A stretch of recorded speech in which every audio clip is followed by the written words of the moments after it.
We're moving into where the Earth gets its energy, why things move in the atmosphere, why temperature changes, why relative humidity changes maybe. All that energy comes from the sun. So the sun transmits its energy via electromagnetic radiation. You're very familiar with it if you ever used a microwave. It's similar, not the same, but similar type of radiation that you're seeing there. And the sun, way more powerful, obviously.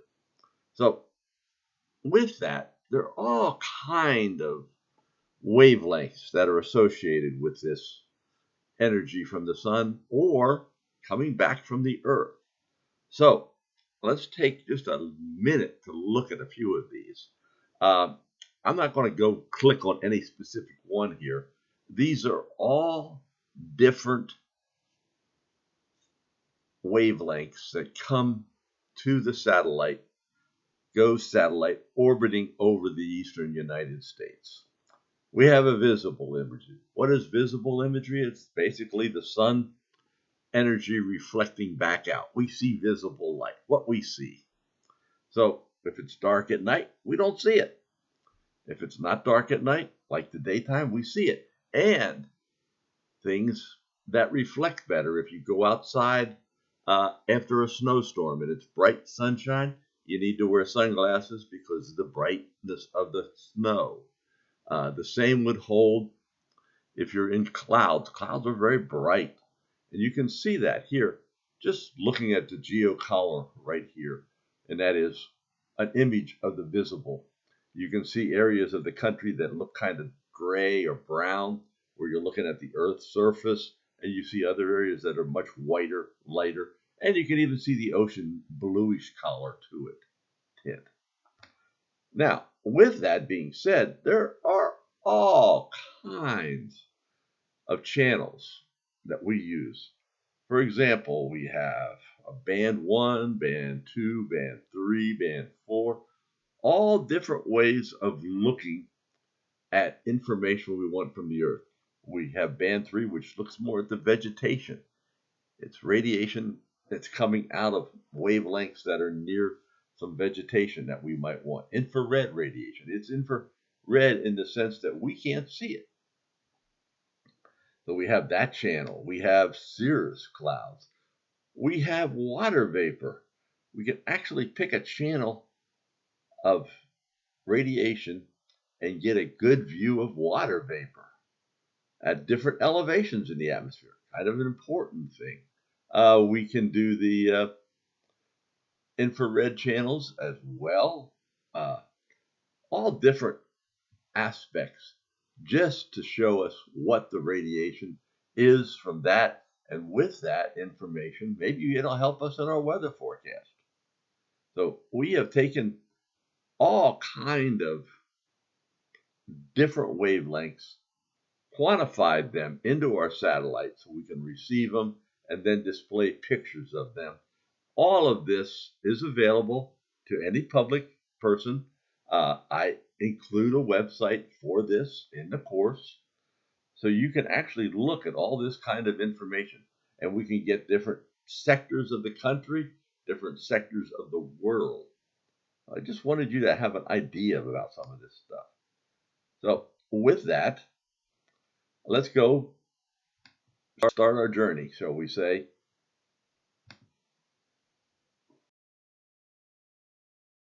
So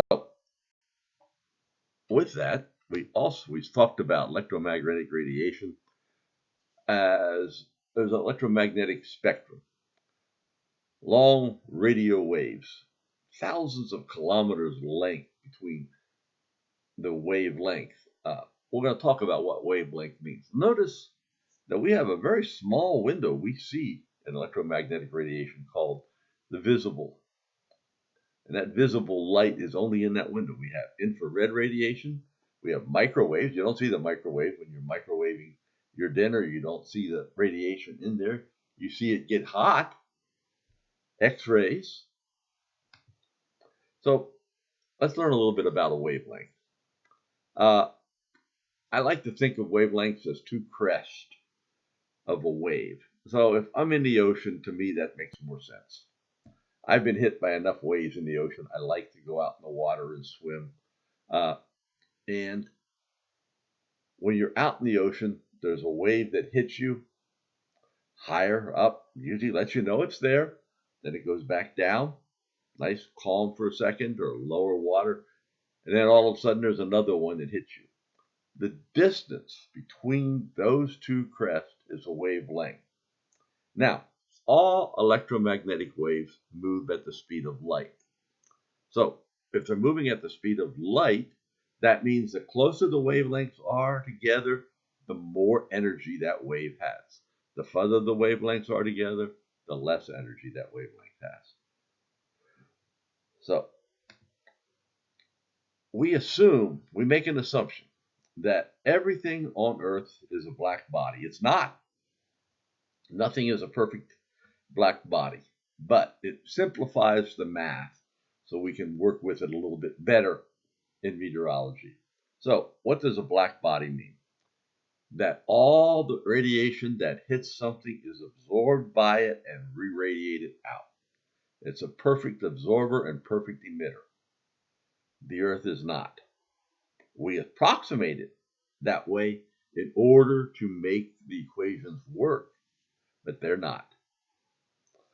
And the most intense radiation emitted is inversely proportional to its absolute temperature. All right, so think about this a second. The sun is extremely hot. So it is a big number for the absolute temperature of the sun. Inversely means it's on the bottom. It's the denominator. So 1 over that is the radiation's wavelength. So the bigger that number is, the tinier and tinier the wavelength is. That's why the most intense radiation coming out comes from the sun, and it's all ultraviolet or visible. Now, the Earth, on the other hand, much warmer, it becomes infrared radiation. We actually cannot see the radiation out from the Earth because it's in a different wavelength. And here you can see that most of the ultraviolet, very hot temperatures are where the ultraviolet is. On Earth, on the other hand, different over towards infrared. Okay, another aspect of this is energy is equal to the fourth power of temperature. So I have a temperature on Earth, we'll say 270 degrees Kelvin. That's just a temperature in Kelvin scale. It's another scale of measuring temperature, like Fahrenheit or Celsius. On the sun, maybe that's 1,000,000 degrees Kelvin.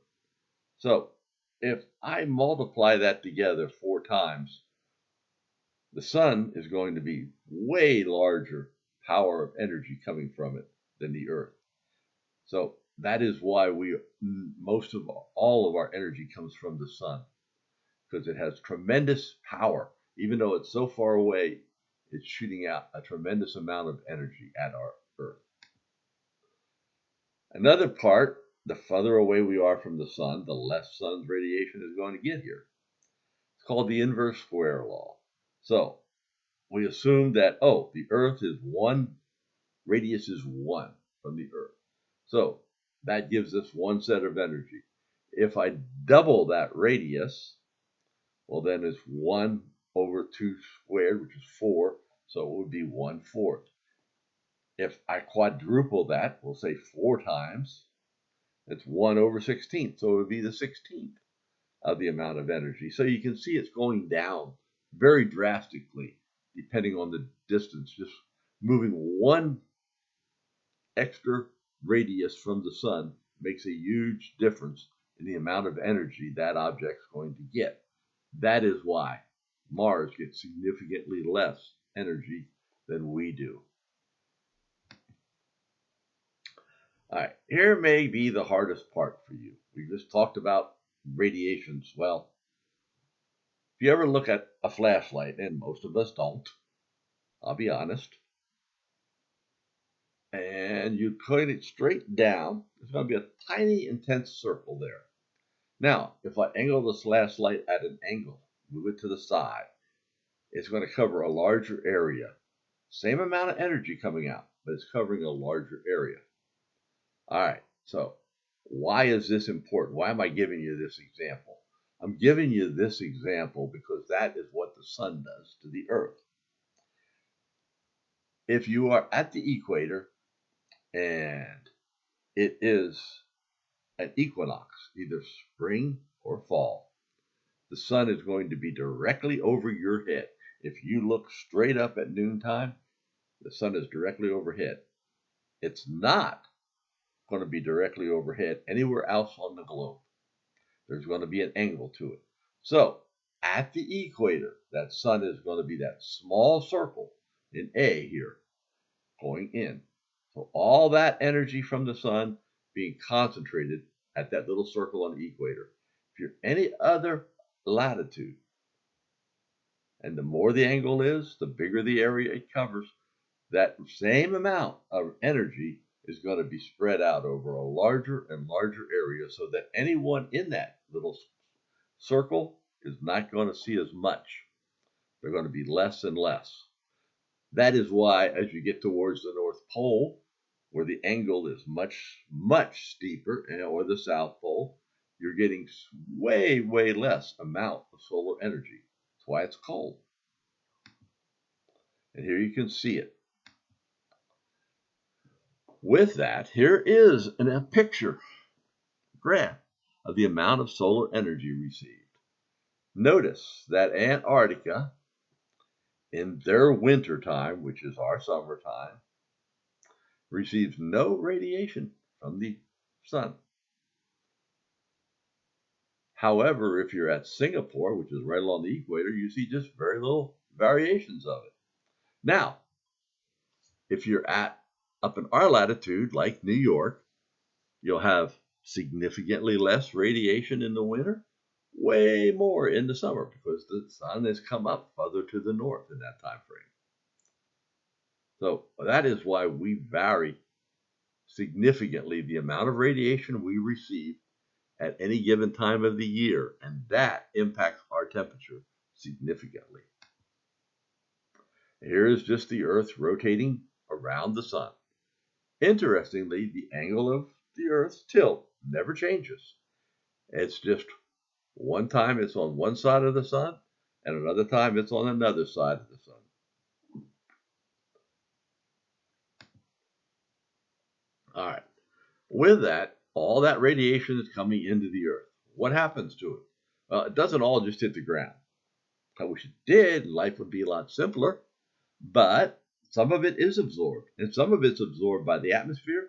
Some of it's absorbed by the Earth itself. Some of it's reflected. And some of it just gets all that put together, reflected or scattered, makes up 100% of the total. So let's think about what is meant by reflection. If I have a very white surface outside, and I hit the sun on that white surface, it is a lot of energy coming back in your face, it feels like.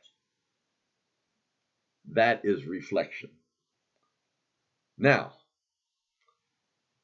up in the air, there are aerosols, there are gases. Some of these cause scattering. You ever notice and wonder why the sky is blue? The sky is blue because the radiation is being scattered. It's called me-scattering. And the radiation being scattered means it goes in all different directions. It just doesn't reflect in one, like with the bright white snow cover, where it's reflecting back out to space. When it's being scattered, it's going in all different directions. And absorption, the atmosphere, the Earth absorbs, clouds absorb radiation, all of that. And eventually, all of that has got to equal 100%. Here you can see the scattering that occurs. Here you can see the reflection, or albedo. And there are other things that involve absorption. In the stratosphere, a lot of the ultraviolet radiation is absorbed there. That protects us. If we had a great amount of ultraviolet radiation hitting the Earth's surface, we would all have cancer because we are not designed to handle it. That is why we needed to have that ozone layer in the stratosphere. If it wasn't there, it lets all the ultraviolet through. We wind up with a much greater risk of cancer, from skin cancer. And that's why when you're outside a lot, at the beach or whatever, and have lots of radiation hitting you, you have a greater risk of skin cancer.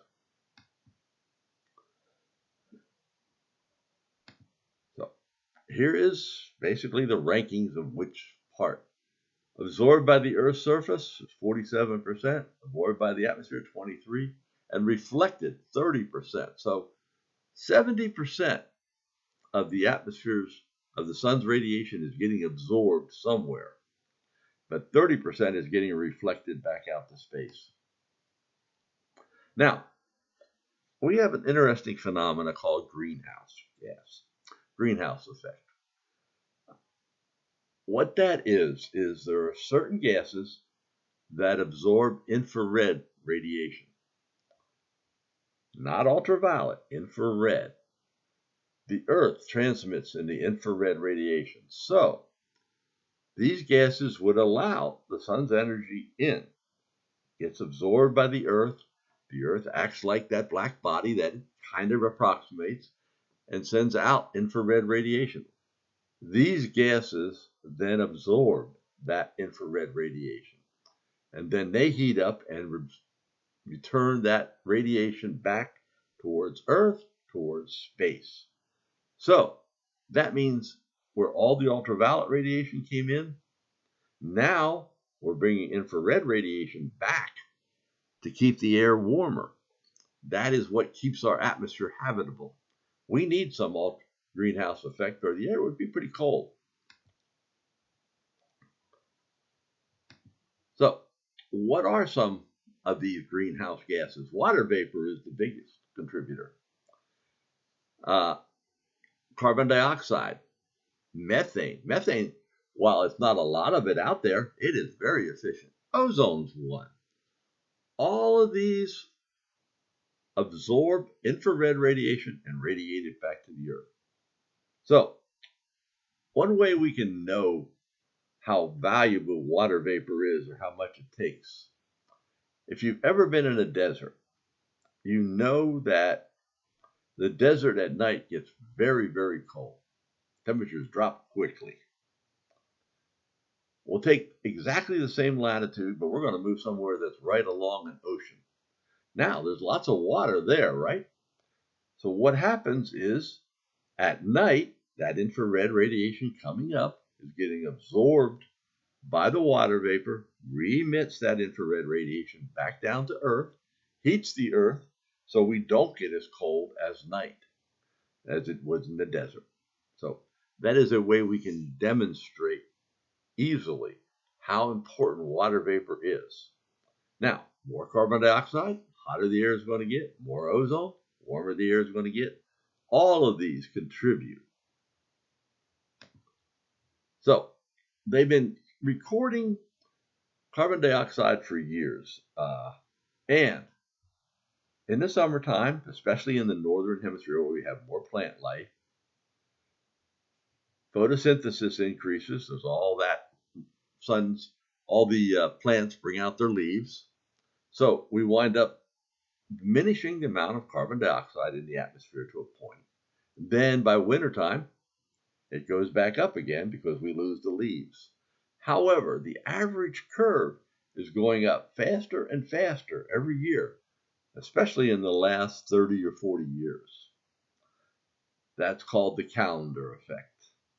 It's all studied out in over the Hawaii area. However, other monitors, especially now that we've got a better satellite system, are tracking the same kind of information. So that's what I wanted to talk about with all this. Hope you got a little bit out of this. Let me know. This can be kind of confusing, but let me know if you have any questions.